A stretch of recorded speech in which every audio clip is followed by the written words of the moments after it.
is really physically happening to a person when they enter into Islam. And anybody who did this knows exactly what I'm talking about. And it always gets me every time, because I can go back and remember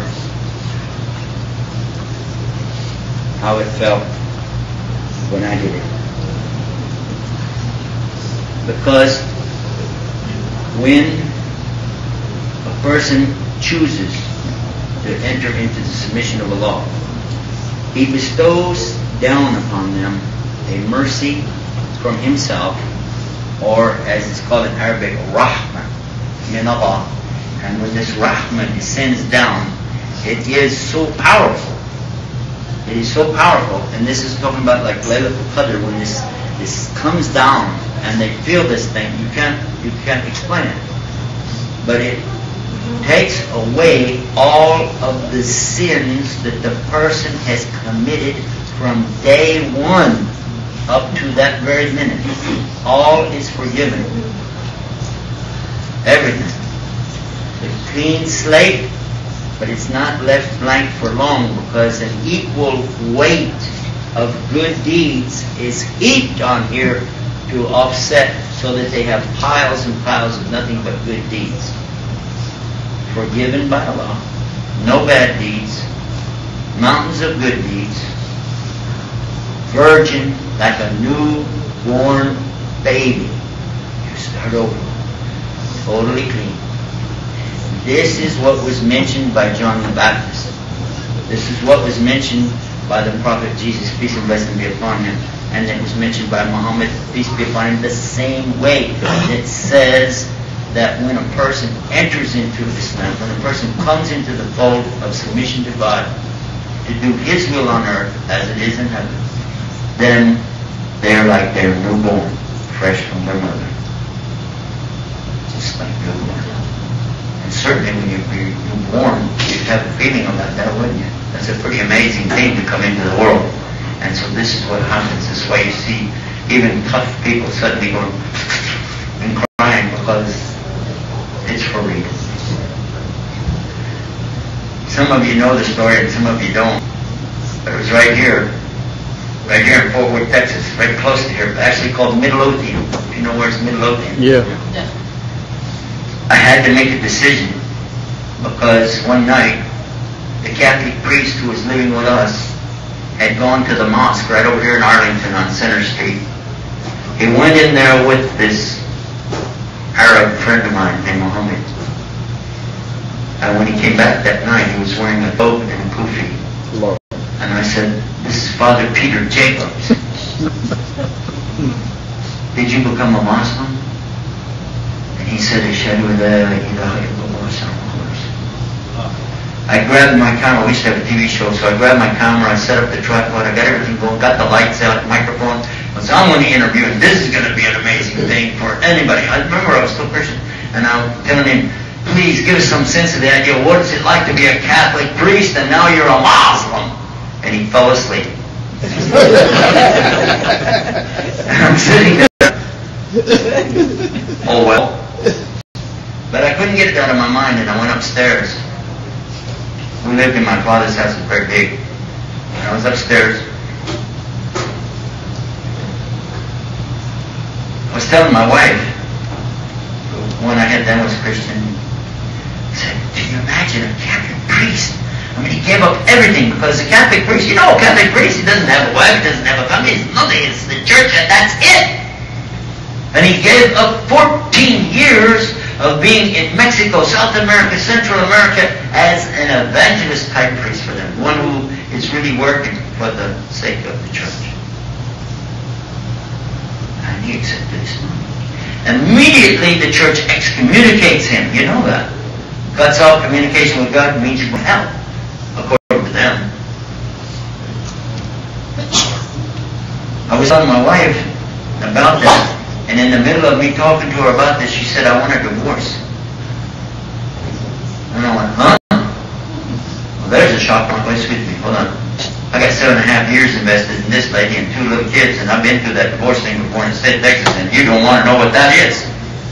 And I'm going, no. What's the problem? She said, "Well, it's all this talk about Islam, religion, etc., etc., and I've decided now I can't be married to you anymore. I said, well, why? She said, you heard what he said, a Muslim can't be married to a Christian. I said, well, first of all, did I say I want to be a Muslim? I did not say I want to be a Muslim. Just to put your mind at ease, I do not want to be a Muslim. Okay? Okay? Are you okay? Because I don't. That's the furthest thing for me is to be a Muslim. Okay? I like it. And then I mentioned to her, and he didn't say Muslims can't marry Christians. What he said was that a Muslim woman can't be married to a Christian man. Okay? So, she said that's exactly what I'm talking about. Allahu Akbar. Now, this old redneck, still hard-headed, huh? She said, I want to become a Muslim. It just hit me now like it hit me then, and it's enough. I was sitting on the edge of the bed, and I almost fell off because I realized, oh my God, how close I was. I wanted to tell her anyway, so here's my chance. I said, well, wait, there's good news. There's good news here. Okay? The good news is, I too want to be a Muslim. I was so excited, you know. Look, we'll be Muslims together. You're a Muslim, I'm a Muslim, and everything. She said, I don't believe you. I said, no, I'm serious. She said, you're a liar. I said, no, I'm telling the truth. She said, you are a liar either way. I said, what do you mean? She said, either you're lying right now or you were lying 5 minutes ago when you said you want to be a Muslim. Make up your mind. I couldn't say another word, but she said, just take yourself and get out. I'm halfway down the steps to the bottom part of my father's house, and I'm going, wait a minute, where am I going? This is my brother's house. I went downstairs. It was after 1 o'clock in the morning by now, something like this. And I went down and I woke up Muhammad, our friend. You know, and I said, man, you brought this stuff in my house. Get up. We're going to talk. Let's go outside. He told me later, by the way, he has a belt, black belt in karate. He told me later he thought I wanted to fight. I just wanted to talk to him, you know. But when we got out there and we started talking, and I started trying to understand. I understand there's only one God. I understand. Why can't we just isn't there some way to compromise this thing a little bit? Can't we just okay, God is one and Muhammad is his prophet, but can't we just, the church, what am I supposed to do? I'm in the music business for 8 years. What am I going to do? Oh, there's pianos, organs, guitars, all this stuff.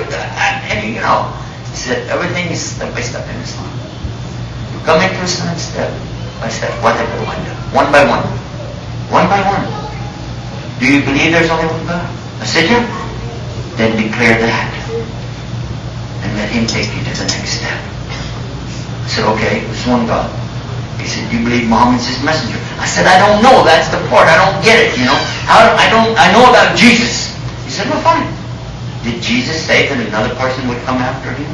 Called the Comforter, the Paraclete, the Counselor, the Advocate? Yeah. Did he say he would be the Spirit of truth? Yeah. Did he say he would make all things known? Yeah. That he would witness to the testimony of Jesus? Yeah. Muhammad fits every bit of that. Exactly. He did all of that. And he was even named a Sadiq, which means the Spirit of truth. Really? And you don't have to know one personally to accept the message that he brought. The message is worship God and not anything else. It's not asking you to worship him. It's not like the Trinity deal where you got to pick out which one of the three you're going to worship. So we talked until the sun started to come up. We started walking back to the house. And I knew he has to go pray. And I decided, it's time for me to do something about what I'm talking about. I went out behind my father's house and I found a piece of plywood back underneath a little overhang. And I tried to estimate, he aims his head this way when he prays.